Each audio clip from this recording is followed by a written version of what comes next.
ہجری. کتب ستہ میں یہ ویسے 5ویں نمبر پہ گنی جاتی ہے، لیکن بخاری اور مسلم کے بعد دنیا میں سب سے صحیح ترین کتاب سنن نسائی ہے. سب سے کم ضعیف حدیثیں اس کے اندر ہیں. بخاری مسلم کے بعد تیسرا نمبر اس کتاب کا ہے. دنیا کی کوئی حدیث کی کتاب بخاری مسلم کے بعد صحیح نہیں ہے جتنی سنن نسائی ہے. سنن نسائی جو ہمارے پاس کتب ستہ میں ہے نا، اس میں ہے 5761 احادیث انٹرنیشنل نمبر کے مطابق.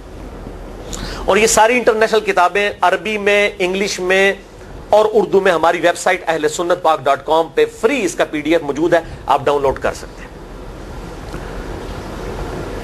5761 احادیث ہیں اس سنن نسائی میں جو ہمارے پاس ہے. اسے ویسے ٹیکنیکل لینگویج میں کہا جاتا ہے سنن نسائی الصغرا، چھوٹی سنن نسائی، کیونکہ امام نسائی نے یہ کتاب نہیں لکھی تھی.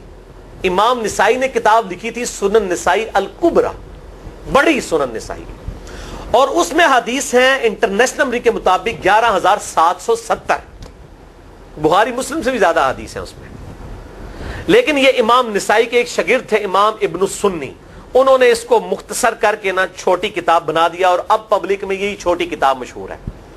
اس کی وجہ سے جب ہم سنن نسائی الکبرا کا آپ مشکات میں دیکھیں گے نا تو وہ فرق نہیں کرتے ہیں. جب وہ سنن نسائی کا حوالہ دیتے ہیں نا تو آپ کو نسائی میں وہ ملے گا بھی نہیں، وہ الکبرا میں ہوتا ہے، کیونکہ وہ اس تفریق کو مانتے نہیں. وہ تو سنن نسائی الکبرا کو سنن نسائی مانتے ہیں، جبکہ ہماری پبلک جو ہے وہ سنن نسائی، وہ میں حوالہ دے رہا ہوتا ہوں کہ جی سنن نسائی الکبرا میں 9928 نمبر حدیث ہے کہ جو آیت الکرسی پڑھ لے فوراً بعد کسی بھی نماز کے فرض کے فوراً بعد تو مرتے ہی جنت میں داخل ہوگا. تو لوگ کہتے ہیں جناب نسائی تے حدیث ہیں جناب 5761 نے، تسی 9928 کی تمہیں دس دیو. تو میں ساتھ حالانکہ بول رہا ہوتا ہوں سنن نسائی الکبرا، میں نے کبھی اس کے بغیر نہیں بولا. تو الکبرا سے آپ کا دماغ تو کام کرنا چاہیے. الکبرا کیوں بول رہا ہے ساتھ؟ کوئی یہ صغرا بھی ہے جس کی یہ الکبرا ہے بڑی، اور ہمارے گرین کارڈ میں یہ وظیفہ لکھا ہوا ہے الکبرا کے ساتھ. اسی طریقے سے جو میرا وہ واقعہ کربلا کے اوپر 150 اسناد پر مشتمل پمفلٹ ہے، ریسرچ پیپر نمبر 5B واقعہ کربلا کا حقیقی پس منظر 72 صحیح الاسناد احادیث کی روشنی میں. 72 کا تو ٹائٹل ہے شہدائے کربلا کی نسبت سے، احادیث اس میں 150 ہیں. اس میں اکثر حدیثوں کے حوالے میں نے سنن نسائی الکبرا سے دیے ہوئے ہیں. وہ لوگ کہتے ہیں مل ہی نہیں رہی ہے، تو میرے بھائی وہ سنن نسائی الکبرا آپ کے پاس ہوگی تو آپ کو ملے گا نا. تو سنن نسائی الکبرا الگ سے وہ اصل کتاب ہے، اس میں سے سنن نسائی الصغرا بنائی گئی ہے.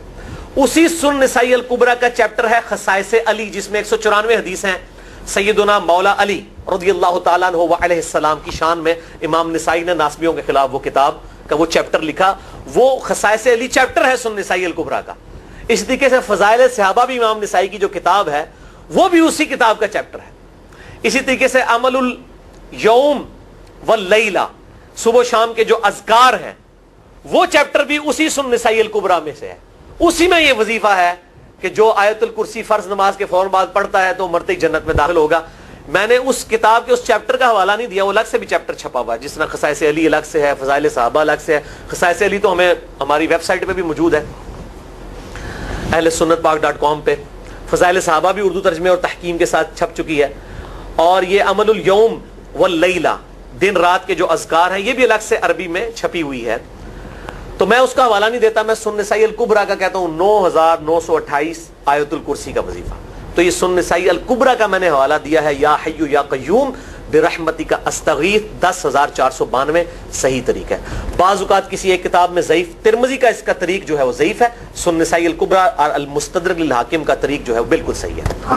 جس طریقے سے سنن ابی داؤد اور سنن ابن ماجہ میں کتاب النکاح چیپٹر میں حدیث ہے، اگر میں سجدہ جائز سمجھتا تو بیویوں کو کہتا کہ اپنے خامدوں کو سجدہ کریں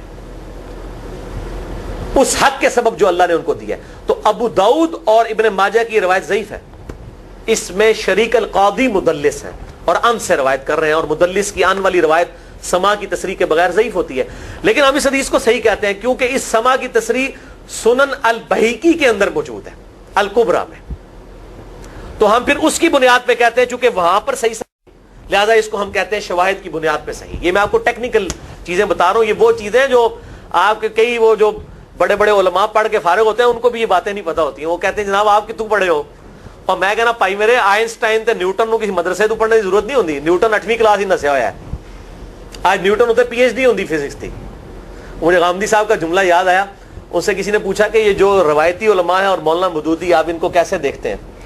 ان کا روایتی علماء جو ہیں یہ تو مدرسوں کے سٹوڈنٹس اور فاروق تحصیل ڈگری ہولڈر ہیں، اور مودودی صاحب جو ہیں ان کی مثال تو آئنسٹائن اور نیوٹن والی ہے، ان کے اوپر پی ایچ ڈیز ہوتی ہیں، یہ گاڈ گفٹڈ صلاحیتیں ہوتی ہیں۔ ان مدرسوں کی آؤٹ پٹ مودودی صاحب اور ڈاکٹر اسرار، ڈاکٹر ذاکر نائک اور احمد دیدار صاحب تو نہیں ہو سکتے، یہ گاڈ گفٹڈ صلاحیتیں ہوتی ہیں۔ تو میں اس لیے ساتھ ساتھ کلیئر کر رہا ہوں تاکہ یہ جو ایمبیگوٹیز آتی ہیں اس حوالے سے وہ کلیئر ہو جائے۔ بہرحال یہ دوسرا وظیفہ ہو گیا۔